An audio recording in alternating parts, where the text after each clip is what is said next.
dalam Dia ada hidup, dan hidup itu adalah terang manusia.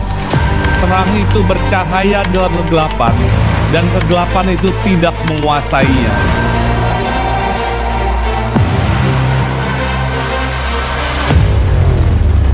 Tahun 2025 adalah tahun terang untuk kita semua.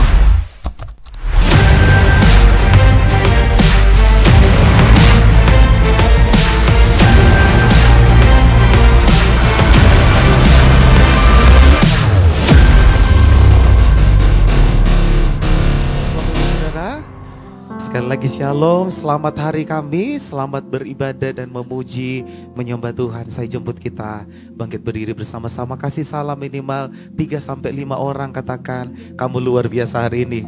Luar biasa, luar biasa, luar biasa. Kita bersyukur di hari Kamis ini kita boleh kembali hadir di ibadah tengah minggu JK Infinity. Mari kita satukan hati kita tunduk kepala kita berdoa. Bapa, terima kasih buat anugerah-Mu, terima kasih buat berkat-Mu, terima kasih buat setiap penyertaan Tuhan yang sudah Tuhan anugerahkan buat setiap kami. Dan saat ini Tuhan, kami kembali datang di hadirat-Mu. Kami rindu beribadah, memuji, menyembah, memuliakan nama-Mu. Mari bertata lebih lagi atas setiap pujian dan penyembahan kami umat-Mu di tempat ini. Kami siapkan hati kami, lawat kami, berkati setiap kami. Kami buka dan tabiskan ibadah ini hanya di dalam nama Tuhan Yesus Kristus. Kami sudah berdoa dan mengucap syukur. Sama-sama katakan amin. Silakan duduk kembali Bapak Ibu Saudara.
Tiada terselami,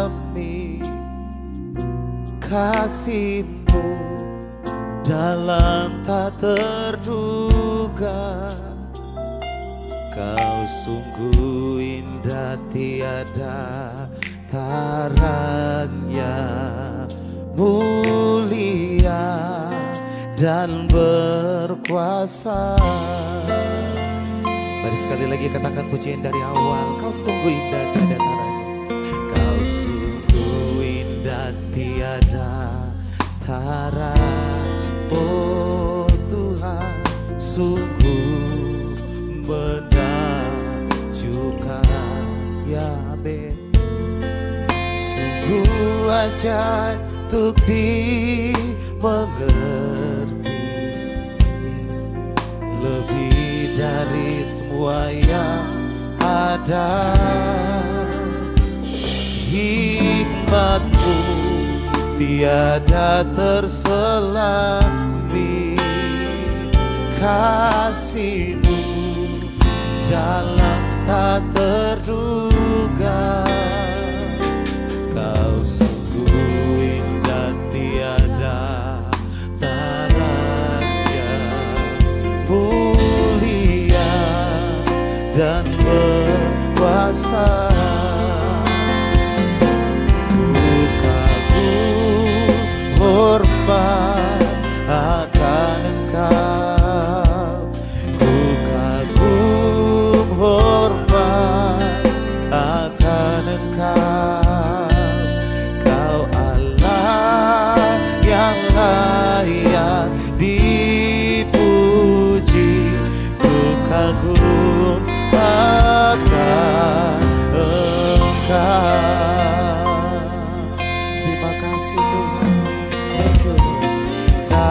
sungguh indah, tiada tara, sungguh menakjubkan. Ya, terima kasih Yesus. Sungguh ajaib untuk dimengerti, ya amin. Lebih dari semua yang ada, hikmat-Mu tiada tersela. Oh Yesus, kasih-Mu jalan tak terduga. Oh kasih-Mu indah tiada taranya, mulia dan berkuasa. Oh ku kagum hormat akan Engkau, amin. Ku kagum hormat akan Engkau, yes. Kau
Kami berikan pujian,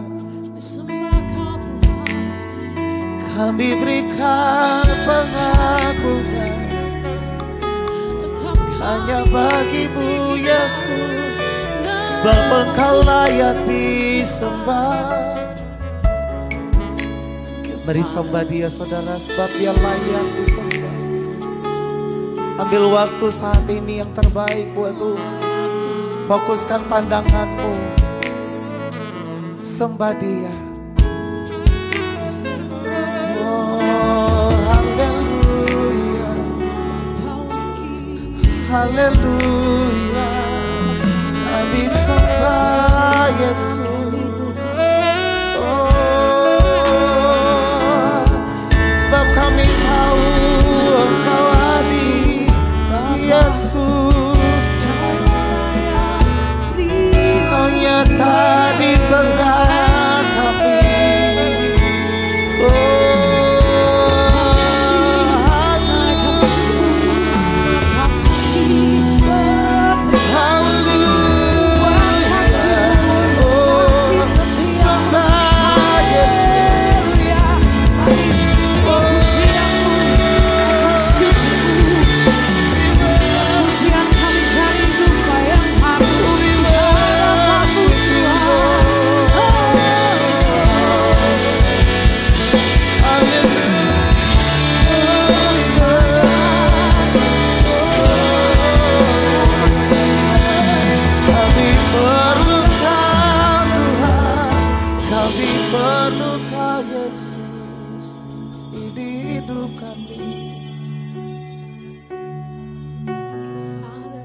Disembah kami,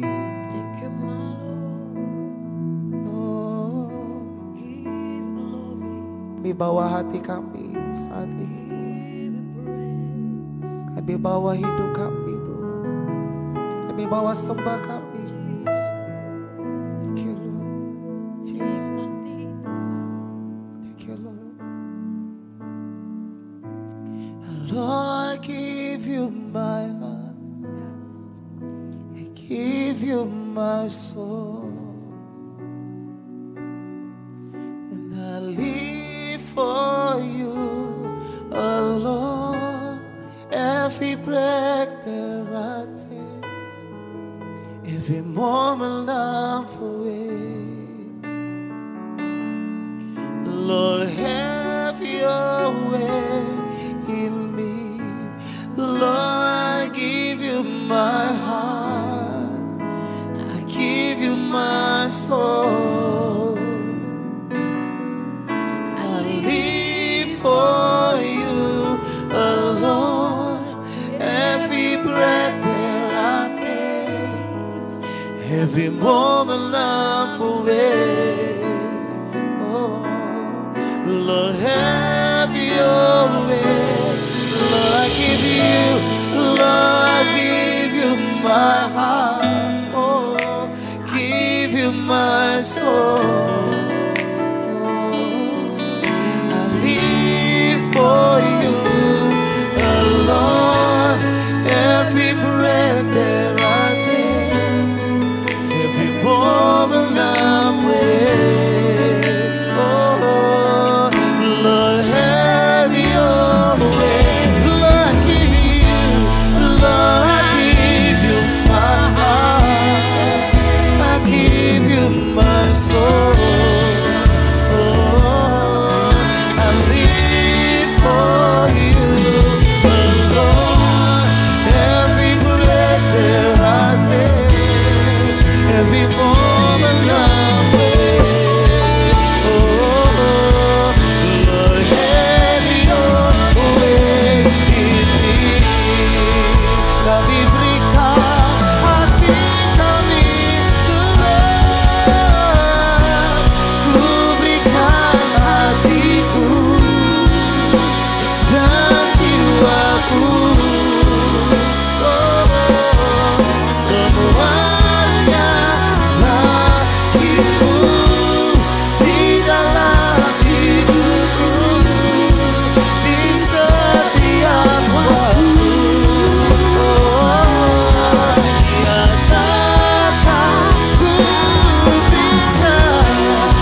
pujian, hormat, syukur, kemuliaan hanya bagi nama-Mu Tuhan. Ini kami di tempat ini Tuhan, kami bawa pujian, korban syukur kami. Biar setiap pujian kami menjadi dupa yang harum di hadapan-Mu. Di dalam nama Tuhan Yesus, kami yang siap memuji Tuhan sama-sama kita katakan amin. Haleluya. Boleh kasih tas kanan kiri depan belakangmu, katakan Tuhan kita baik, Dia dahsyat. Haleluya. Hey. Terima kasih Tuhan buat perlindungan-Mu. Mari jemaat Tuhan angkat pujian-Mu. Come on.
Memuji Tuhan, sorakan haleluya.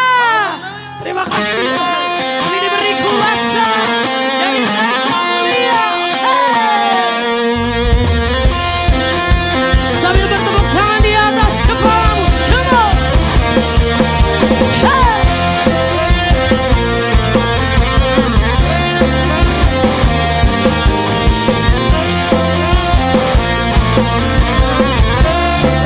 Mari jemaat Tuhan angkat pujianmu, katakan ku diberi kuasa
percaya Engkau hadir di tengah kami Tuhan. Kami sudah memuji-Mu. Dan saatnya kami akan dengar firman Tuhan. Yang kami tahu akan memberikan nasihat buat kami, menegur kami, bahkan memberikan kekuatan baru buat setiap kami.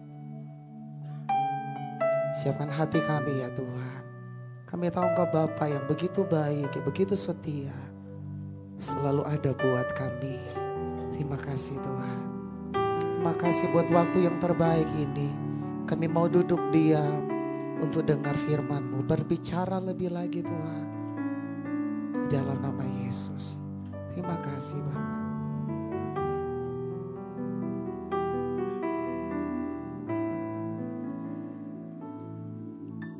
Kaulah Bapakku yang baik, tak pernah rancangkan yang jahat bagiku.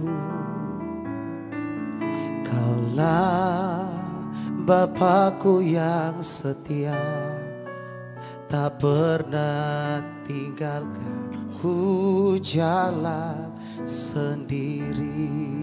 Lagi katakan, Kaulah Bapakku yang baik, amin. Tak pernah rancangkan yang jahat bagiku, amin. Kaulah Bapakku yang setia, tak pernah biarkan ku jalan sendiri. Mari katakan bersama-sama. Kasih-Mu bagai embun yang turun tiap pagi, selalu baru bagiku. Janji-Mu menopang hidupku. Ku percaya padamu, Kau Bapa yang baik. Mari kita katakan pujian dari awal. Kita katakan bersama-sama. Kaulah Bapakku yang baik, amin. Tak pernah rancangkan yang jahat bagiku. Kaulah Bapakku, Kaulah Bapakku yang setia, tak pernah biarkan ku jalan sendiri. Lagi katakan, Kaulah Bapakku yang baik. Kaulah Bapakku yang baik, amin. Tak pernah rancangkan yang jahat bagiku. Oh, Kaulah Bapakku yang setia, tak pernah biarkan ku jalan sendiri. Kami percaya kasih-Mu Tuhan. Oh, kasih-Mu bagai embun yang turun tiap pagi, selalu baru bagiku. Oh, janji-Mu menopang hidupku.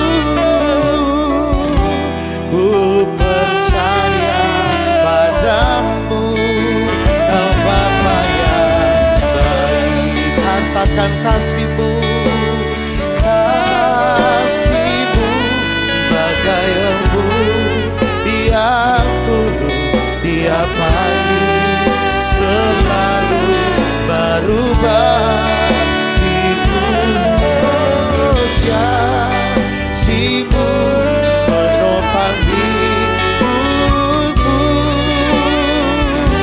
Ku percaya padamu, Kau Bapa yang baik. Mari saudara sendiri katakan kasih-Mu. Kasih-Mu, ya kami percaya setiap hari selalu baru buat kami. Amin, amin. Janjimu, yes, ya Tuhan, ku percaya padamu. Lagi saudara katakan dengan lembut, oh kasih-Mu bagai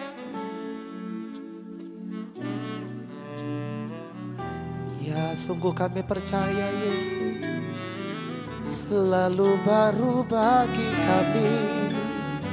Janji-Mu ya dan amin, selalu Kau tepati tepat waktu Tuhan. Amin. Ku percaya padamu, Kau Bapa yang baik. Ambil waktu dengan Tuhan, biar musik saja.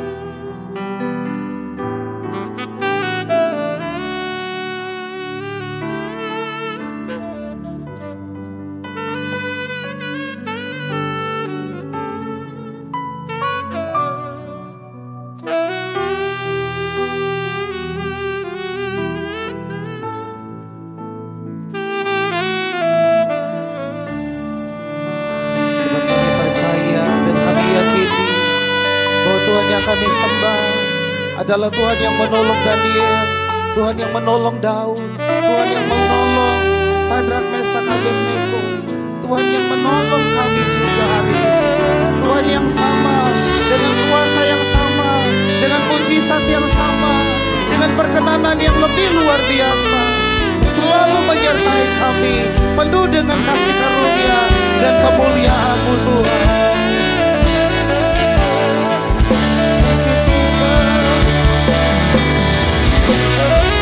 Kasih-Mu bagaimu yang dulu tiap pagi, selalu baru bagiku. Oh, janji-Mu menopang hidupku. Ku percaya padamu, Kau Bapa yang baik. Saya mengundang kita semua bangkit berdiri bersama-sama. Kami serahkan kepada hamba-Nya untuk firman Tuhan. Kasih-Mu bagai embun yang turun tiap pagi, selalu baru bagiku. Oh, janji-Mu menopang hidupku.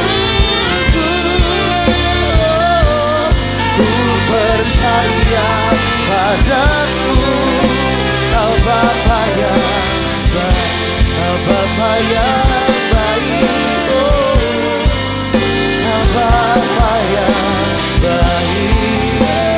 Oh, Kau Bapa yang baik.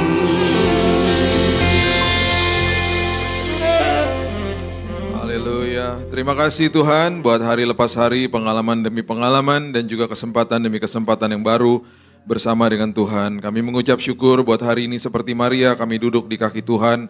Kami mau dengar isi hati-Mu Tuhan, dan kami percaya Tuhan sendiri, Roh Kudus sendiri yang ada di dalam kami, yang menasihati kami, yang menegur kami, dan bahkan memimpin, memandu, dan mewahyukan semuanya. Kami sambut firman-Mu, hanya di dalam nama Yesus kami berdoa dan mengucap syukur. Kita sama-sama katakan, amin. Amin, amin. Silakan duduk. Shalom. Oke. Tadi saya lagi dengar firman Tuhan, saya kelewatan tolnya. Saya panik, saya WhatsApp Ibu Agnes. Saya lewat, tapi di Google Maps saya masih aman, karena saya berangkat lebih cepat. Jadi pertama aman. Saya kebablasan, saya lewat, tiba-tiba ada bunyi gubrak gitu. Jadi kan saya harus muter balik tuh. Di seberang sini tabrakan. Jadi pas saya muter balik itu baru terjadi ketabrakan, jadi macet. Tiba-tiba Google Map-nya berubah, jadi 11.15. Mohon maaf ya. Itulah kalau dengerin firman terus Google Map-nya dimatiin. Aduh, nggak boleh juga. Oke, saya kalau di mobil soalnya itu waktu perenungan saya kalau lagi sendirian soalnya. Oke, 2 Korintus 10 ayat yang kelima. 2 Korintus 10 ayat yang kelima. Firman Tuhan berbunyi begini. Kami mematahkan setiap siasat orang dan merubuhkan setiap kubu yang dibangun oleh keangkuhan manusia untuk menentang pengenalan akan Allah. Kami menawan segala pikiran dan menaklukkannya kepada Kristus. Jadi jemaat di Korintus nih jemaat yang agak bebel memang ya. Jadi dikasih tahu sama Paulus, dikasih tahu gini. Kalian itu harus paham bahwa ada banyak kubu yang dibangun sama keangkuhan manusia untuk menentang pengenalan akan Allah. Hari ini itu namanya nilai dunia, namanya pemahaman dunia, namanya ya kita bisa kenal mungkin namanya filosofi dan lain sebagainya. Ada nama-namanya sih, puji Tuhan ada namanya, jadi kita bisa tahu, oh ini artinya, jadi kita bisa paham gitu ya, sebentar kita lihat. Nah itu sebabnya setiap hari kita harus menawan segala pikiran dan menaklukkan kepada Kristus. Nggak bisa kemenangan kemarin, terus kita bawa hari ini, terus kita nggak makan makanan yang sehat kembali atau yang namanya firman Tuhan, nggak bisa. Hari ini kalau kita nggak makan, ya kecuali kita niat mau puasa gitu ya, kalau dalam puasa kan Tuhan kasih kekuatan. Kalau kita niat nggak atau kita abaikan lah waktu makan misalnya. Bisa banyak terjadi sama diri kita, bisa sakit mah, bisa tiba-tiba mual, bisa pening, bisa pusing, bisa lemes, segala macam lah bisa terjadi. Karena kita butuh makanan kan setiap hari. Nah, di dalam kehidupan rohani dan kehidupan jiwa dan rohani kita, itu juga ada makanan namanya makanan rohani, yaitu firman Tuhan, hanya itu. Ya, dan itu nggak bisa cuma dimakan sekali-sekali doang. Sama aja, kita nggak makan besok, kita nggak makan, ya lemes lah lama-lama lah. Terus kita salah-salahin Tuhan lagi, terus iman kita lemah dan lain sebagainya. Nah kemudian yang kedua, makanan kalau walaupun kita makan, tetapi kalau kita makannya nggak sehat, ya kelar juga lah tubuh kita ya. Misalnya kita makan gorengan tiap hari, ya udahlah tinggal tunggu waktu aja. Teman saya minum Coca-Cola dari pagi sampai sore, nggak pernah minum air putih. Dalam hitungan 3 tahun cuci darah. Setelah cuci darah 1,5 tahun setelah itu meninggal dia. Umurnya masih 30-an. Kenapa? Coca-Cola setiap hari, baru dari bangun sampai tidur. Saya bilang gini sama dia, lu tahu nggak Coca-Cola gue pakai buat apa? Ya puji Tuhan saya nggak suka soda ya. Jadi air soda aja saya juga nggak suka. Saya tuh kalau wastafel mampet, saya pakai Coca-Cola. Belum tahu ya. Saya taruh tuh 1,5 liter. Udah gitu saya biarin aja, besok paginya lancar loh. Jadi takut ya Coca-Cola. Nggak apa-apa, cuman maksudnya jangan berlebihan gitu loh. Masa nih orang nggak minum air putih dari pagi sampai malam, ya karena doyan banget gitu. Apalagi dia bilang kalau Coca-Cola pakai es tuh, waduh tuh luar biasa banget kata dia ya. Saya juga nggak tahu lah rasanya kayak gitu, saya nggak tahu, nggak ngerti lah. Nah sama juga dengan gorengan lah, kita makan gorengan tiap hari ya kelar juga badan kita. Nah masalahnya gorengan itu ada yang kelihatan, ada yang nggak kelihatan kan. Ini edukasi bentar ya. Tempe goreng kelihatan, tahu goreng kelihatan, apalagi itu, ayam goreng kelihatan, ikan goreng juga kelihatan. Ada satu gorengan yang nggak kelihatan, apa? Donat. Itu roti goreng. Cuman dia nggak kelihatan karena dia dikemas dengan sangat indah kan. Apalagi yang namanya Dunkin Donut, namanya triple coklat. Beuh. Saya kan suka coklat ya. Jadi triple coklat itu namanya ya. Jadi kalau ke Dunkin Donut coba cari deh triple coklat. Itu donatnya coklat, atasnya coklat, dalamnya Nutella. Satu hari ini ya. Saya lagi jalan di Juanda Airport Surabaya, ambil first flight, pesawat pertama. Lagi jalan menuju ke gate gitu ya, udah mau boarding ya. Saya udah tahu nih sebelah kiri saya ada Dunkin Donut, tau gak? Jadi saya dalam hati saya gini, Bill bahasa roh aja jalan terus aja gitu. Udah sikalabaro. Si Dunkin Donutnya manggil-manggil saya. Dia manggil dengan sangat lembut. Bill, kamu gak kangen sama aku, Bill? Aduh. Salahnya saya noleh, salahnya saya lihat, tau gak? Saya gini nih. Saya lihat gini kan. Pas saya lihat dia panggil lagi. Kamu gak kangen Bill sama aku? Lihat dong bentar gitu. Udah kayak selingkuhannya. Terus saya datengin, salahnya saya datengin juga. Saya datengin juga. Terus saya janji dalam hati saya, udah cuman lihat aja Bill, lihat. Masalahnya donat di first flight jam pagi itu kan baru keluar dari oven. Iya kan? Jadi waktu ditaruh tuh masih kayak ada kepulan-kepulan kayak panasnya gitu, masih ada steam-steamnya gitu kan, kelihatan panas banget gitu. Terus saya nanya, Mbak, ini baru selesai? Iya Pak, baru aja keluar dari oven, baru diantar Pak. masih anget gitu kan. Yang awalnya cuma mau lihat-lihatan doang sama dia, lama-lama lihat-lihat, mbak dua. Terus di belakangnya mbak juga ada mesin kopi. Kan donat sama kopi kan enak banget. Saya suka minum kopi agak-agak vulgar lagi. Jadi saya pesen double espresso. Double espresso ya mbak sekalian. Caranya nih ya. Gigit tuh donat. Nutellanya meleleh di mulut kan. Tunggu bentar, hajar tuh kopi pahit. Aduh. Itu siapa aja mau telepon gak akan gua angkat. Gak akan. Kecuali pas Andi saya angkat. Gak enak. Minta jadwal gua angkat, kasihan gak enak ya. Oh, iya Pak, siap. Itu momen-momen terindah tau gak? Cuman sekarang saya mau kasih tahu ya, saya makan gituan tiap hari, kelarlah tubuh saya. Iya gak? Itu gorengan soalnya, bahaya banget, trans fat namanya. Ya, bukan transmart, trans fat dalam tubuh, bahaya. Nah, makanan rohani juga begitu. Yang namanya firman Tuhan, jangan abaikan firman Tuhan, jangan anggap enteng firman Tuhan. Terus kita bilang gini, tapi ya Pak, saya juga baca yang 2 hari lalu juga saya lupa. Sekarang saya mau tanya, kita makan 2 hari lalu inget gak? Ayo, kita juga pasti gak inget kan? Kalau makanan kemarin kita masih inget gak? Kemarin sih gue makan ini, 2 hari lalu coba, kita pasti mikir dulu, 2 hari lalu gue di mana ya? Gue makan apa ya?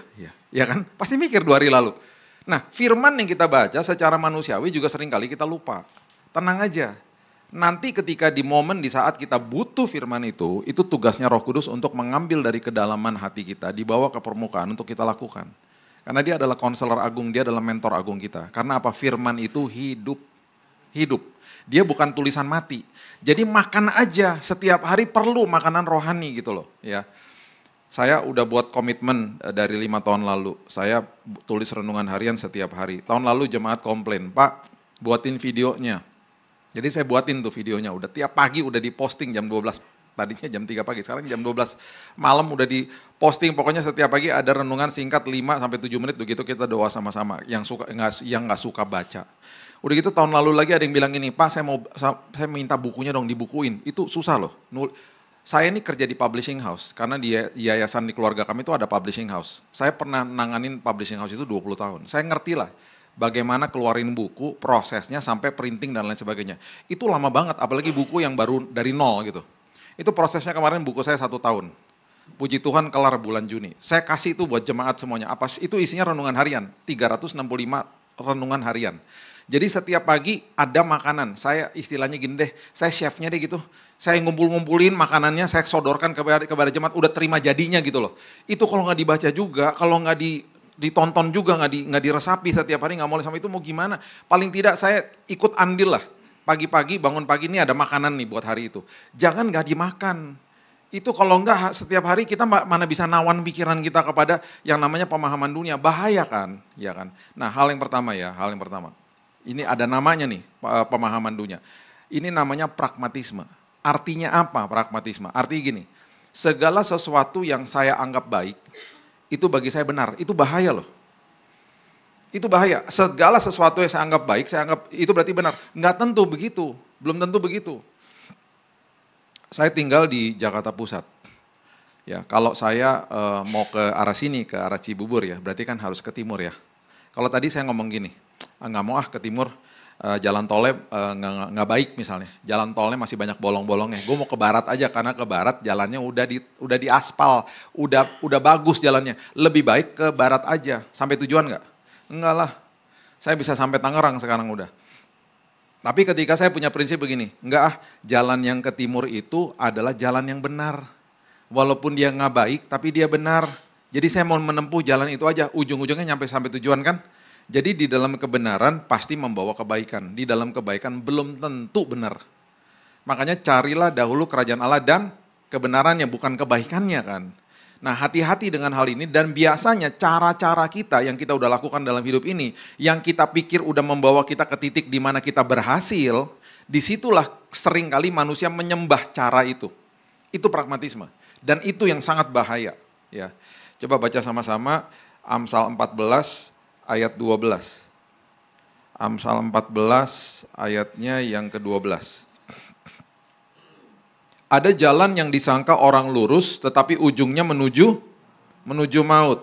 Ya, hati-hati. Jadi contoh sederhana lah, Abraham ya sama Sarah nunggu anak nggak dapat 25 tahun sih, memang lama sih nunggunya dari sejak janji ya. Dan bahkan waktu mereka punya anak tuh Abraham udah 100, Sarahnya 91 baru punya anak. Itu waktu selama lagi nunggu, ketidaksabarannya mereka, akhirnya si Hagar dikasih. Budaknya loh, dikasih sama si Abraham, udah deh kamu punya anak dari dia aja gitu. Itu pragmatisme, dianggapnya baik-baik aja, akhirnya menimbulkan semua kerusuhan di dalam keluarga dan keturunan demi keturunan sampai hari ini. Itu sesuatu yang sangat bahaya. Ini contoh satu lagi ya. Saya punya teman, saya ngobrol sama mamanya lah. Teman-teman saya ini seumuran sama saya, mamanya ini udah hampir 80 tahun lah ya. Nah, mamanya telepon saya, kira-kira berapa, 2 tahun lalu lah ya, telepon saya ngomong gini, Bill, tolong anakku ya Bill, aku titip ya Bill, dia tuh belum mau ke gereja katanya gitu. Ya, dulu anak Tuhan tapi udah ninggalin Tuhan gitu. Tolong ya Bill.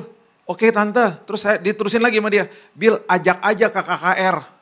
Hah, KKR? Iya, KKR pasti dia bertobat Bill, pasti dia ketemu Yesus, dia bilang gitu. Saya ngerti pikiran dia karena di tahun 70 sama 80 di eranya mamanya waktu masih muda, itu KKR di mana-mana. Bagi dia KKR itu adalah tempat di mana lu bawa anak atau bawa siapa aja, orang bertobat di KKR. Betul, saya nggak mengkerdilkan KKR. Tapi saya bilang gini, tante, nggak harus ke KKR kali tante, itu namanya juga event, belum tentu juga dia dijamah Tuhan. Kalau dia tiba-tiba dengar firman dia gue gak suka, belum tentu juga dia mau ke gereja kan. Gini aja tante, ntar saya cariin komunitas aja, mau nggak? Supaya bisa nolongin dia gitu. Saya cari komunitas yang cocok sama dia, saya suruh dia ke situ, dia bergabung di situ ya. Kira-kira dalam waktu 6 bulan dia cocok sama komunitasnya, orang yang gak pernah mau ke gereja udah 20 tahun lebih. Dia bertobat di komunitas itu. Bahkan dibaptis di situ. Mamanya senang banget, terus mamanya, kok bisa ya Bill gitu? Iyalah tante, Tuhan itu bergerak di dalam semua dinamika yang luar biasa sesuai kebutuhan manusia. Nggak bisa pakai cara-cara yang dulu kita anggap baik, belum tentu itu juga benar gitu loh. Itu banyak manusia-manusia melakukan kehidupannya dengan caranya yang dulu dia pikir ya udah gitu aja, nggak gitu juga. Selalu ujilah dalam kebenaran firman Tuhan. Orang yang paling susah ya selama saya pelayanan mimbar ya, yang saya ketemu tuh paling susah untuk diajak masuk ke dalam dimensi iman, itu adalah orang yang sudah berhasil di mata dunia ya, berhasil dalam 5 hal ini, harta, jabatan, status, ketenaran, uang. Itu paling susah, karena dia mikir gini, itu jalan hidup gue udah buat gue sampai kayak gini kok. Udah membuat gue sampai gue berhasil kayak gini. Dia gak peduli tengah jalan dia melukai hati orang, dia menipu, dia ngelakuin apa aja. Yang penting kan gue udah berhasil sekarang. Di mata dunia dia berhasil ya, secara kan relatif ya berhasil ya. Nah bagi orang seperti begini untuk ngomong soal dimensi iman, oh susah. Nah biasanya makanya orang-orang seperti begini ketika ditegur Tuhan, biasanya Tuhan izinkan usahanya hancur misalnya. Akhirnya dengan dimensi iman yang baru bisa datang kepada Tuhan gitu loh. Ada aja ntar hal-hal yang saya nggak bilang Tuhan menghukum ya, Tuhan nggak hukum, Tuhan tidak merusakkan sebuah usaha, enggak. Tuhan selalu punya cara disiplin yang luar biasa. Tuhan tidak hukum, Tuhan tidak menghakimi. Itu kita harus pahami dulu.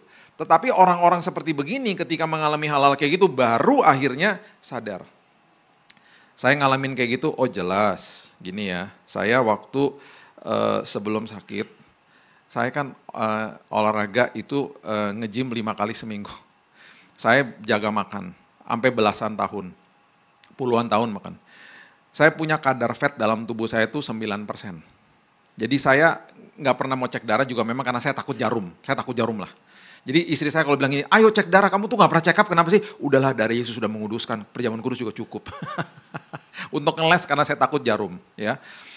Nah, waktu saya gubrak di kamar mandi, terus kemudian saya sakit kanker ya, Bapak Ibu udah tahu lah kisah saya. Itu di situ saya mulai bingung karena saya mikir gini, oke, katanya dokter gue kena deodoran itu bercampur sama tubuh gue, kemudian gue kanker. Terus saya mikir gini, berarti cara hidup gue dulu berarti gak ada gunanya ya, gitu. Saya ngomong gitu sama diri saya sendiri. Mana katanya sehat, body fat 9%, makan sehat, olahraga rajin, ya kan? Kok sakit juga, kanker lagi. Di rumah sakit. Tuhan tegur saya, Tuhan bilang gini, sombong kamu. Kamu mengilahkan pola hidup sehat kamu. Oh saya ngerti, saya belajar sampai ngerti banget. Nutrisi apa, makanan apa, ngerti banget gitu. Nurun ke anak saya bentar lagi mau kuliah, dia mau ambil sport science. Sport science itu dia mau jadi terapis, mau jadi orang yang bisa kasih nutrisi sama orang gitu-gitulah pokoknya. Dia suka banget dalam hal itu, nurun dari saya kali ya. Nah, saya waktu di rumah sakit, Tuhan bilang gini, sombong kamu. Kamu dulu mana pernah berdoa, dan kamu berdoa maksudnya gini, Tuhan saya pokoknya harus sehat, saya percaya diri. Percaya diri dengan pola hidup sehat saya pikir itu kan udah baik. Di situ saya mendapatkan pemahaman yang baru. Olahraga hanya membuat badan fit. Kesehatan datang dari Tuhan. Oh saya nangis. Saya bilang iya Tuhan, aku percaya, aku ngerti Tuhan. Jalan yang dipikir orang lurus menuju kehancuran. Hati-hati makanya.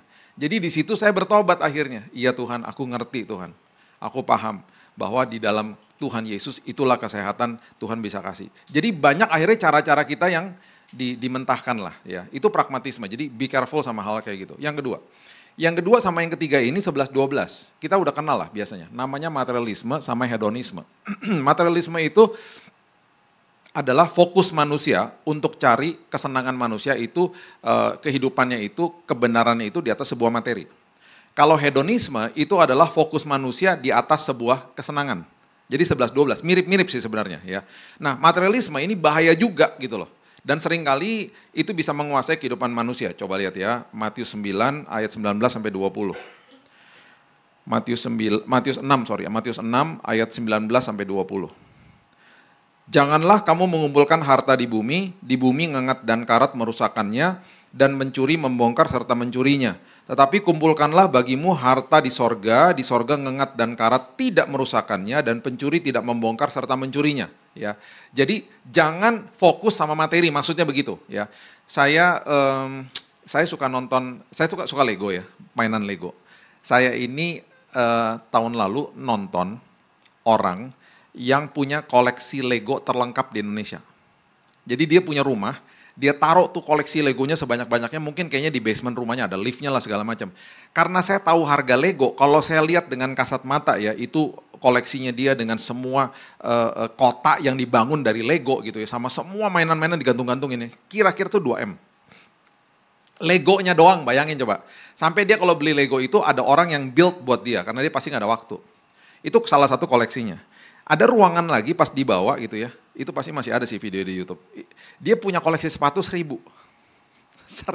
Ditaruh di ruangan AC. Jadi dia kasih tunjuk nih sepatunya ini gitu. Waduh banyak banget sepatunya. Terus belum lagi dia punya koleksi baju-baju bola yang ditanda tangan sama pemain yang pasti asli dan harganya pasti ribuan dolar. Jadi dari itu aja saya dalam hati gini, ini orang uangnya banyak banget ya sampai punya koleksi seperti itu. Pokoknya barang semuanya. Umurnya masih sekitar 30-an. Tahun lalu beliau meninggal, serangan jantung, mendadak. Kaget dong kita, karena saya suka nonton YouTube-nya dia, dan bagi saya ya ini orang masih muda banget kok, masih kelihatan fit banget gitu ya. Setahu saya, dia sepertinya sih kayaknya belum nikah. Jadi saya nanya sama teman saya, itu mainan segitu banyak buat siapa ya? Iya kan, buat siapa coba? Diwariskan ke siapa coba?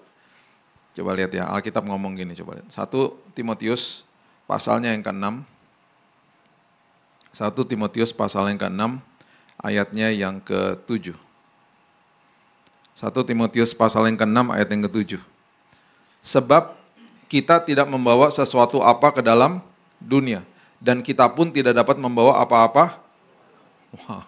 Semua nih kita ya, keluar dari rahim ibu, semuanya kita telanjang gak pakai baju. Ada nggak yang pakai baju? Nggak mungkin.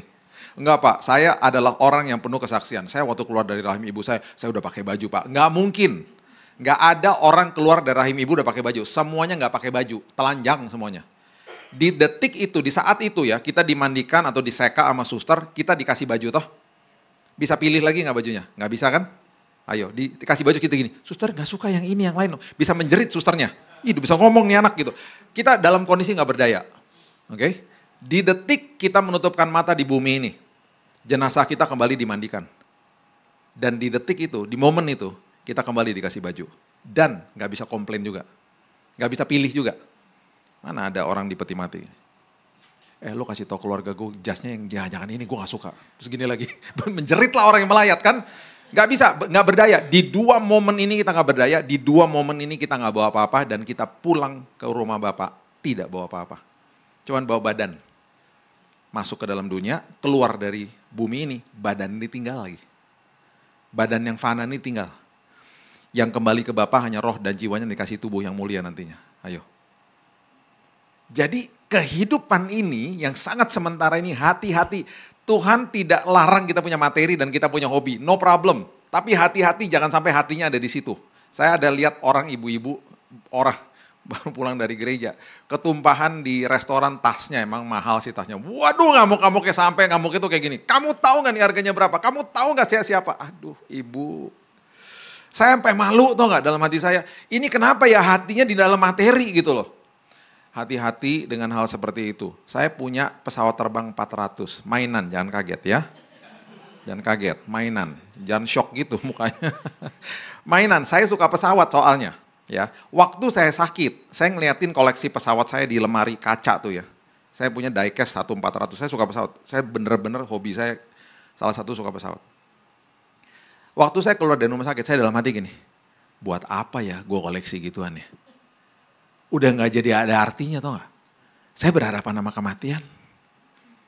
Di rumah sakit kepikiran gak koleksi saya? Kagak lah. Saya kemudian menguji diri saya setelah itu. Gue mau ngapain ya sama koleksi? Karena saya paling suka dari semua koleksi saya paling suka koleksi pesawat saya. Karena saya suka pesawat.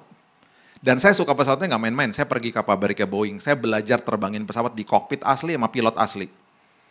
Dan saya punya teman pilot banyak, saya belajar pesawat, nerbangin, turunin pesawat sering banget di kokpit asli, di simulator. Dan saya suka banget dan kerjaan saya itu selain saya membahas atau mempelajari firman, saya punya buku-buku aviasi di rumah banyak banget. Suka banget saya. Bapak Ibu, hari ini saya merdeka. Karena hari ini, tadi sebelum saya mau pergi ya, anak saya udah bangun. Dek, kamu kok tumben bangun pagi-pagi? Tahu gak Bapak Ibu apa? Istri saya kemarin udah beli namanya studio box untuk taruh produk di situ dan difoto. Kenapa? Karena semua 400-400-nya saya jual. Saya udah gak mau lagi. Jadi tadi anak saya bangun pagi, saya nih, Kaitan, kok udah bangun pagi? Iya katanya mami suruh fotoin pesawatnya Dedi. Oh iya ya, iya jual aja. Saya udah gak mau. Dan hati saya udah gak di situ.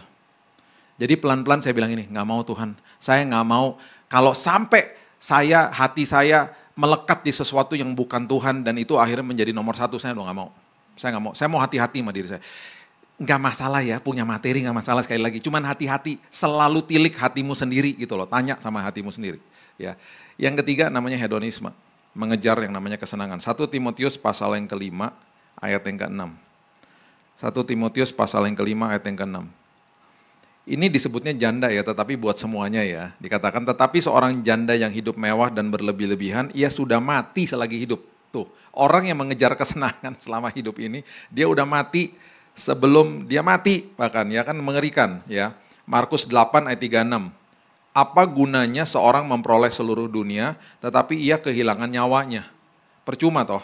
Nah, kita balik lagi ya, sekarang coba lihat 1 Timotius 6 yang tadi. Coba lihat ayat yang sebelumnya, 5 sama 6. Ini bahaya banget soalnya. 1 Timotius 6 ayat 5 sampai 6. Dikatakan begini, percecokan antara orang-orang yang tidak lagi berpikiran sehat dan yang kehilangan kebenaran yang mengira ibadah itu adalah suatu sumber keuntungan. Wow. Memang ibadah itu kalau disertai rasa cukup memberi justru keuntungan yang besar. Bahaya loh. Jadi gini, banyak orang datang kepada Tuhan, dia pikir Tuhan itu dewa, hamba Tuhan itu dukunnya.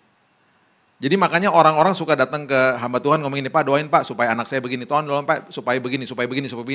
Gak masalah sih minta didoain, cuman kadang-kadang tuh orang minta doain udah kayak Tuhan tuh dewa, saya dukunnya gitu loh. Kita juga punya, pertama ya, kita juga punya otoritas kuasa yang sama, udah gitu kalau misalnya permohonan kita kepada Tuhan, doa sendiri aja ya, kemudian mulai alami Tuhan. Jangan kejar jawaban doanya, kejar penyertaan Tuhan selagi nunggu jawaban doa, itu yang paling benar. Hati-hati loh, kalau enggak kita jadi kayak begini nih, masuk ke dalam yang namanya hedonisme. Saya mengejar kesenangan saya aja, dan kesenangan tuh selalu terkait sama keinginan manusia. Jadi hati-hati, nggak apa-apa berharap semua jawaban doa, tapi yang lebih penting mengejar penyertaan Tuhan selagi nunggu jawaban doa. Itu yang paling penting. Keintiman terjadi di situ, pertumbuhan rohani terjadi di situ, karakter tahan uji terjadi di situ. Itu paling penting. Ya, saya ketemu sama bisnismen nih berapa minggu lalu. Dia bilang gini sama saya, Pak, saya lagi mulai lagi dari nol karena saya baru bangkrut. Oke, good. Terus mau gimana Pak? Yuk kita doa. Oke, doa apa Pak? Doa Pak supaya nanti kalau saya udah mulai dari nol, saya balik lagi kayak dulu. Saya ngeri banget lihatnya. Balik lagi kayak dulu. Terus kalau nggak kayak dulu gimana? Saya ngerasa ya, dia datang kepada saya tuh kayak saya dukunnya gitu. Bapak doain aja jampi-jampi tempat saya, ntar saya balik lagi kayak dulu. Enak aja. Saya bilang, nggak mau saya. Tunggu, kita diskusi dulu Pak, gitu. Nggak mau. Bapak ngerti nggak, ibadah itu bukan untuk cari keuntungan. Ibadah kepada Tuhan itu untuk mencari namanya perubahan karakter dan Bapak jadi dampak dimanapun Bapak berada, nggak kayak gitu. Setelah dikasih pengertian yang benar, udah ngerti baru saya mau berdoa. Karena di dalam ibadah justru yang membawa keuntungan adalah rasa ucapan syukur di dalamnya. Saya punya teman ya, barusan ngasih tahu sama saya gini, Bill, gue kenal orang punya tempat tidur harganya 250 juta, tidurnya cuma 2 jam. Karena gak bisa tidur. Tapi gue Bill tinggal di kos-kosan, tempat tidur gue keras kagak enak Bill, gue tidur 8 jam. Karena tidur itu dari Tuhan, damai sejahtera dari Tuhan. Jadi gue ngapain ngejar-ngejar kayak begituan, gue udah paham, gue makin lihat ke sini makin ngeri Bill gitu. Ya sekali lagi, kesenangan gak masalah, materi gak masalah, cuman jangan diilahkan. Dan kita juga harus ngerti, kesenangan sama yang namanya sukacita beda loh. Kesenangan itu letaknya di jiwa, sama di perasaan, sama di emosi, itu main sama emosi. Kesenangan tuh yang bahasa Inggrisnya namanya happiness, bisa hilang kapan aja. Tetapi yang namanya joy of the Lord is my strength. Sukacita Tuhan, itu letaknya di dalam roh, karena itu salah satu daripada buah roh. Itu tidak bisa dicuri sama iblis. Jadi hidup kita mungkin gak seneng hari ini, kayak contohnya waktu saya di rumah sakit, seneng gak? Yang mana ada orang masuk rumah sakit seneng? Guys, gue masuk ke rumah sakit, lo datang ya kita hangout sini ya bawa martabak ya guys, gue seneng banget guys, gue check in guys, lo check in di mana? Rumah sakit guys. Terus dokter datang, Pak besok udah boleh pulang ya Pak, Dok janganlah Dok, saya seneng banget, extend boleh gak seminggu lagi? Mana ada, orang masuk rumah sakit pengen buru-buru keluar. Jadi kalau Bapak Ibu tanya sama saya seneng gak di rumah sakit? Ya enggak lah, cuman saya punya sukacita yang dinikmati sama orang lain. Saya punya damai sejahtera yang dinikmati sama orang lain. Damai sejahtera temannya namanya ketenangan. Letaknya di dalam jiwa manusia. Itu juga bisa hilang. Saya senang gak? Enggak. Tenang gak? Enggak lah. Orang mati di pinggir kanan kiri saya kok. Lantai 8 itu. Tapi teman-teman saya ketika masuk, buah itu yang nikmati orang lain kan. Dan buah roh itu di Korintus dikatakan, aku yang menumbuhkan buah kebenaranmu. Tuhan yang tumbuhin. Jadi ketika kita tinggal di dalam kasihnya, kasih itu membawa kita kepada sukacitaku menjadi sukacitamu, sukacitamu menjadi penuh, Yohanes 15. Bersukacita senantiasa, Filipi 4. Kemudian damai sejahtera yang melebihi akal budi akan memelihara hidupmu. Jadi urutannya begitu tuh, kasih, sukacita, damai sejahtera. Kalau lihat Galatia 5, urutannya juga gitu. Jadi tinggal di dalam kasihnya, kemudian nanti ada buahnya sendiri, Tuhan akan timbulkan buahnya sendiri. Dan itu dinikmati sama orang lain. Itu. Jadi saya di rumah sakit nih, teman-teman datang ngobrol. Pas mau pulang mereka nangisnya terharu. Lo kok ada damai sih, lo kok ada sukacita sih? Itu buah roh, bukan karena kuat dan gagah gua. Yang lo lagi nikmati adalah buahnya, buah rohnya. Kunci gue cuma satu, lo kok bisa kayak gitu? Cuman satu, tinggal aja di dalam kasihnya, that's it. Gue tahu dia mengasihi gue, dia udah sembuhin gue. Makanya yang lo nikmati adalah sukacita sama damai sejahtera gue. Itu maksudnya. Jadi kalau kita ngejar yang namanya kesenangan dunia, hedonisme, wah parah udah. Parah. Ya. Oke, yang keempat itu namanya relativisme. Relativisme itu adalah bagian daripada filsafat postmodern. Ya, postmodern itu adalah pemahaman bahwa setelah zaman modernisasi, zaman modern, postmodern itu adalah orang-orang yang mengejar sebuah kebenaran atas hak asasi manusia sendiri. Jadi gini, singkatnya gini lah, semua yang orang lakukan dianggap benar. Kan gawat kan. Terus udah gitu gini, kebenaran itu sesuai sama standar gue lah gitu. Wah itu makin bahaya, itu namanya relativisme. Ya, jadi rame-rame dilakukan dianggap benar. Rame-rame orang membakar gereja, menutup ibadah-ibadah di rumah-rumah, ikut-ikutan relativisme jadinya. Dianggap benar pokoknya semuanya. Terus di dalam dunia Gen Z juga begitu. Ya, anak saya juga kena imbasnya gitu. Dia bilang, teman-temannya ngomong gini, dia tinggal di luar, teman-temannya ngomong gini, lu kenapa punya cowok tinggalnya jauh-jauhan? Kenapa lu gak tinggal bareng sama cowok lu? Kenapa? Kalau tinggal bareng kan enak, lu bisa split the cost, lu punya rentnya bisa bagi dua, kan enak, lu jadi hemat. Udah gitu lu punya sex partner, kalau lu bosan lu tinggal aja, lu ganti yang lain. Lu mumpung belum nikah, lu ini dong, hidup lu ngapain kayak begini, rugi tahu. Terus semua teman-temannya mungkin 80% melakukan hal itu, dia anggap benar. Itu relativisme. Menyusup ke dalam gereja, oh jelas. Dan kita nggak sadar, kita mungkin mikir, oh itu nilai dunia lah Pak, saya nggak mungkin lakukan itu. Cuman kita secara tidak sadar, itu masuk ke dalam ranah gereja dan kita nggak sadar. Makanya timbul, biasanya kelihatan dari doa-doa yang diucapkan. Karena semua orang lakukan itu, saya anggap benar. Contoh, mau mulai ibadah, Tuhan layakan kami Tuhan, kami mau mulai ibadah. Tuhan bilang gini, udah, kan saya udah bilang selesai di kayu salib. Harusnya doanya gimana? Tuhan terima kasih hari ini kami sudah dilayakan. Oke, doa yang kedua, doa syafaat, nangis-nangis. Tuhan, jangan tinggalkan aku Tuhan. Tuhan gini, ih baper banget sih. Waktu engkau terima Yesus sebagai juru selamat, Roh Kudus itu adalah materai keselamatan yang ditempatkan di dalam dirimu. Tidak pernah sepersekian detik pun dia tinggalkan engkau, nggak pernah. Jadi jangan ngomong gitu. Kenapa orang suka berdoa-berdoa kayak begitu? Karena ikut-ikutan sama yang dulu mungkin senior-seniornya dan orang kebanyakan ngomong gitu, dia ikut doanya kayak begitu. Terima kasih Tuhan, engkau tidak pernah tinggalkan aku. Doa yang berikutnya lagi, Tuhan kami mau hidup taat supaya kami kudus. Ngawur aja. Tuhan kami mau taat karena kami sudah dikuduskan. Kita gak bisa kudusin diri, yang kudusin itu Tuhan, sanctified setiap hari. Itu pelajaran terpisah lah nanti ya. Terus ada lagi kayak begini, misalnya. Tuhan jadikan kami segambar dan serupa seperti engkau. Tuhan bilang gini, udah baca Kejadian 1:26 gak? Semua orang yang belum terima saya sebagai juru selamat juga diciptakan segambar dan serupa. Diciptakan segambar dan serupa. Jadi gambar dan rupa Tuhan itu udah ada di dalam kita, ketutup aja sama sampah dunia gitu loh. Makanya ada proses. Supaya itu sampah-sampah mulai terkikis, jadi kemuliaan Tuhan akhirnya, gambar dan rupa Tuhan tuh akhirnya muncul dalam hidup kita. Udah ada di dalam sini. Makanya ruangan-ruangan, gini loh, hati sama pikiran itu kan ruang hampa. Ruang hampa itu hanya bisa diisi sama Elohim, sama Allah pencipta kita. Nggak bisa sama yang lain. Nah ruang hampa itu di tempat di situ, itulah gambar dan rupa Tuhan sebenarnya. Yang Tuhan sudah tempatkan di dalam kita. Jadi kan indah. Nah hati-hati dengan doa-doa seperti begini karena ikut-ikutan. Karena semua ngelakuin dianggap benar. Relativisme loh. Hati-hati menyusup ke dalam gereja. Ya. Jadi ini firmannya. Yohanes 17 ayat 17. Kuduskanlah mereka dalam kebenaran, firman-Mu adalah kebenaran. Kuduskan mereka dalam kebenaran, firman-Mu adalah kebenaran. Ini yang ngeri ya. Hakim-Hakim 21 ayat 25 coba lihat. Hakim-Hakim 21 ayat 25.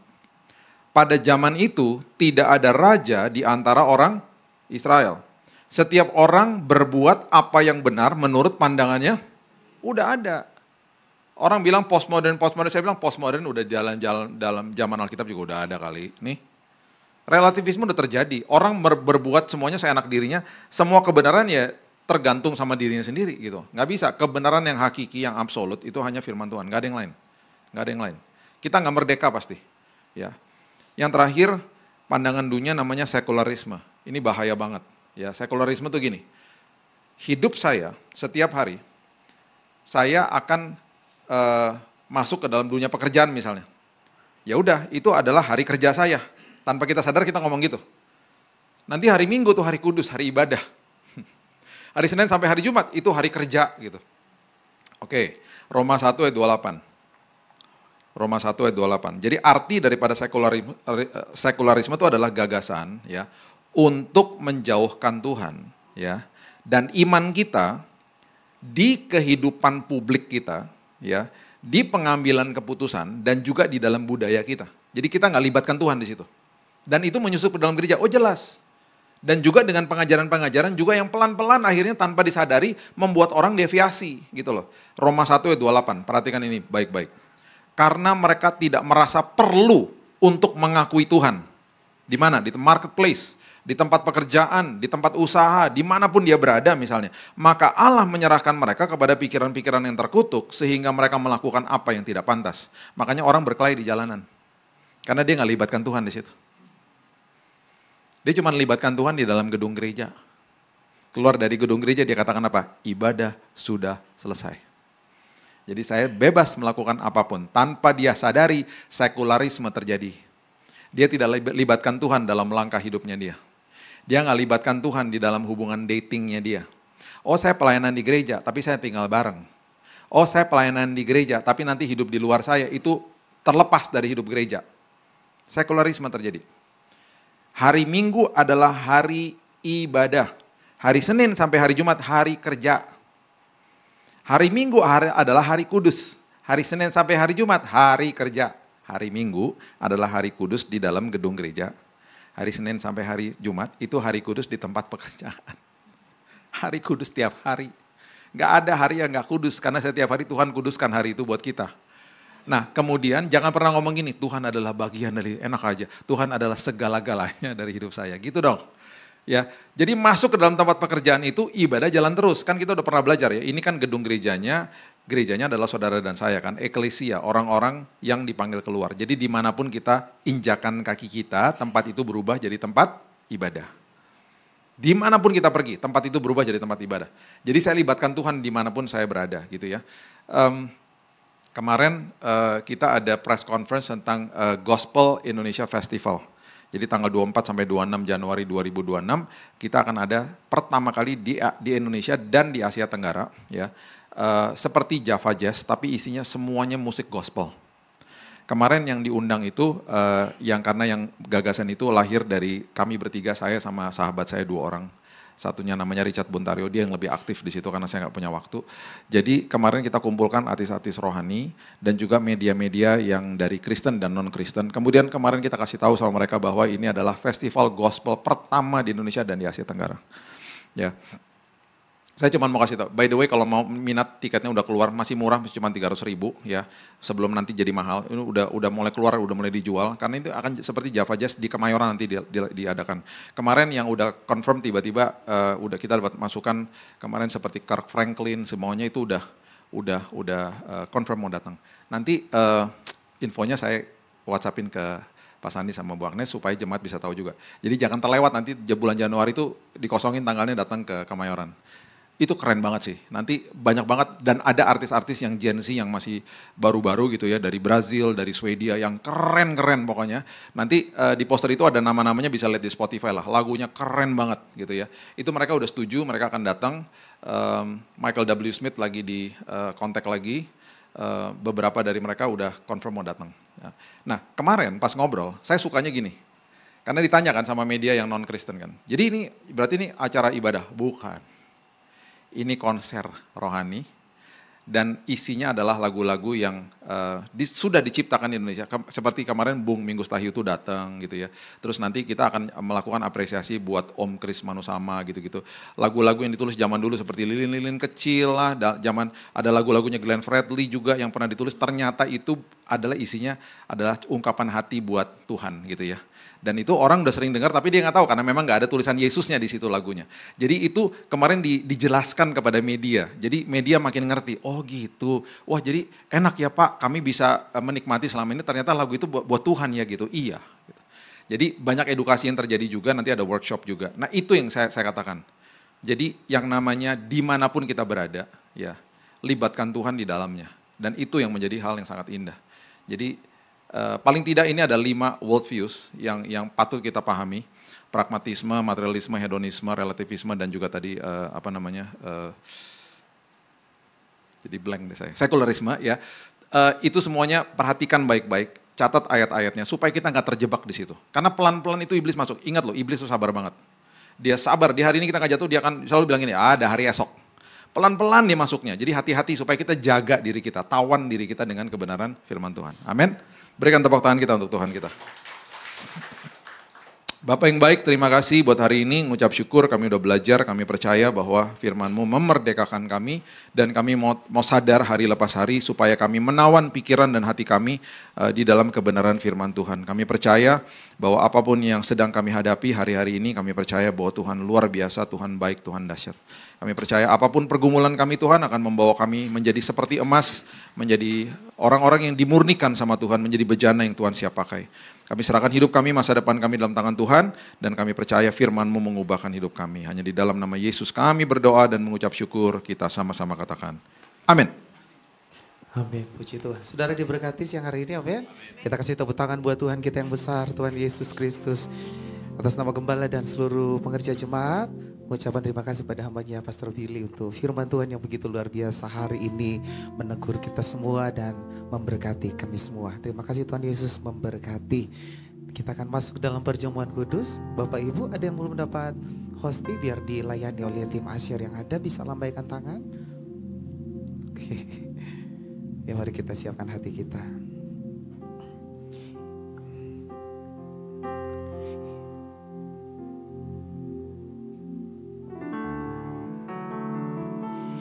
Yesus mati untuk menggantikan aku. Yesus mati untuk selamatkan hidupku. Oleh darah Yesus ku dibebaskan, ku dipulihkan. Dan kita semua bangkit berdiri bersama-sama menuju ke Bapa Gembala.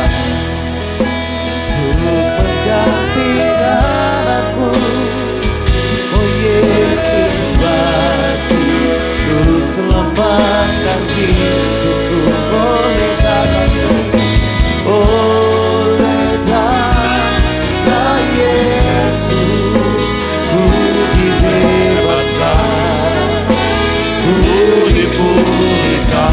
Oleh darah-Mu, oleh darah Yesus ku dibebaskan, ku dipulihkan.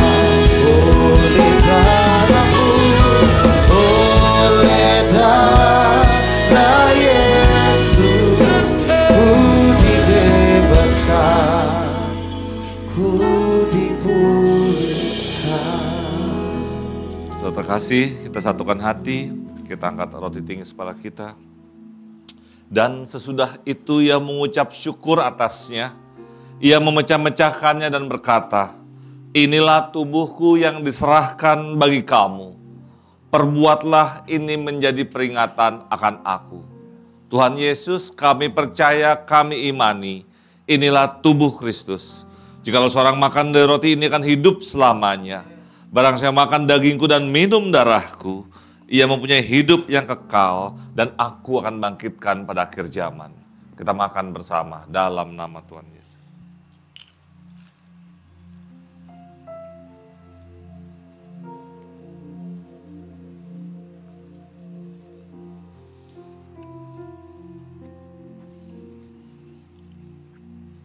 Haleluya. Kita angkat cawan tinggi kepala kita. Demikian juga mengambil cawan sudah makan lalu berkata, cawan ini adalah perjanjian baru yang dimateraikan oleh darahku. Perbuatlah ini setiap kali kamu meminumnya menjadi peringatan akan aku. Tuhan Yesus, kami percaya, kami imani. Darah-Mu ini yang mentahirkan kami, yang mensucikan kami. Kami percaya hidup kami sehat, berguna, bermanfaat. Kami diberkati dan menjadi berkat. Semakin hari kami semakin pintar. Hikmat bijaksana sorgawi ada pada kami. Kami percaya nama kami sekeluarga tercatat dalam kehidupan di sorga. Kami hidup kekal di sorga. Kita minum bersama dalam nama Tuhan Yesus. Amin. Mari mengucap syukur bersama-sama. Terima kasih Yesusku, terima kasih Yesusku, puji syukur hanya bagi Tuhanku. Terima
Bapak Ibu Saudara, kami menyambut untuk Bapak Ibu yang mungkin baru pertama kali hadir di JKI Infinity. Kalau ada boleh lambaikan tangannya. Puji Tuhan, semua jemaat yang setia, terima kasih untuk kehadirannya. Mari kita siapkan hati kita untuk beri persembahan. Kita tunduk kepala berdoa. Terima kasih Bapa di surga untuk setiap berkat Tuhan yang sudah Tuhan limpahkan dalam kehidupan kami. Dan sekarang kami akan memberi yang terbaik lewat persembahan sebagai ucapan syukur. Kami siap memberi dengan sukacita. Dalam nama Yesus sama-sama katakan amin. Selamat memberi, Tuhan Yesus memberkati. Sebab Tuhan Dia baik dan anugerah Dia kekal selama-lamanya. Amin. Oh, sebab Tuhan Dia baik dan anugerah Dia kekal selama-lamanya. Amin. Sebab Dia baik dan anugerah Dia kekal selama. Saya mengundang kembali kita untuk pagi hari ini bersama-sama. Kami mengundang Bapak Gembala untuk tutup dalam doa. Oh, dan anugerah Dia kekal selama-lamanya.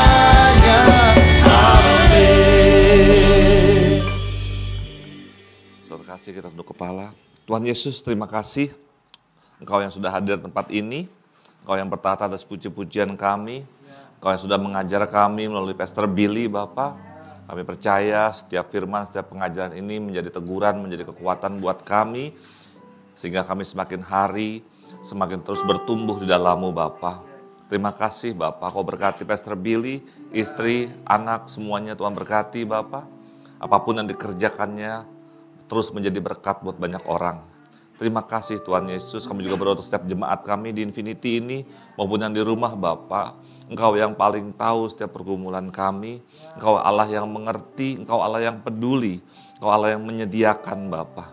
Terima kasih, kami percaya Bapa. Setiap problem, setiap permasalahan yang kami hadapi semuanya untuk mendewasakan kami.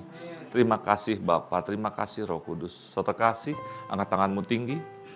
Bapa dalam sorga, Allah yang disembah oleh Abraham, Ishak dan Yakub. Allah itu juga yang kami sembah dan kami kenal di dalam nama Tuhan Yesus Kristus. Tuhan yang memberkati kami. Bapa, kalau tangan-tangan yang terangkat ini, tangan-tangan yang sehat, tangan-tangan yang kuat, tangan-tangan yang berhasil, tangan-tangan yang penuh kemenangan, tangan-tangan yang penuh kuasa. Akhirnya berkat Abraham, Ishak, Yakub, berkat bangsa-bangsa, berkat raja-raja, tercurah atasmu. Kau terus naik menjadi kepala, kau menjadi ekor. Apapun yang kau kerjakan dibuat berhasil. Sepanjang hidupmu beruntung. Tuhan memberkati engkau dan melindungi engkau. Tuhan menghadapkan wajahnya kepadamu dan memberi engkau damai sejahtera. Tuhan menyinari wajahnya kepadamu dan memberi engkau kasih karunia. Kasih karunia Tuhan Yesus Kristus dan persekutuan Roh Kudus menyertai kamu sekalian. Pulanglah, terimalah berkat dalam nama Bapa, Putra, dan Roh Kudus. Yang percaya bersama saya katakan, amin. Amin. Silakan duduk kembali dan selamat bersaat teduh. Hidupku menggenapi firman-Mu.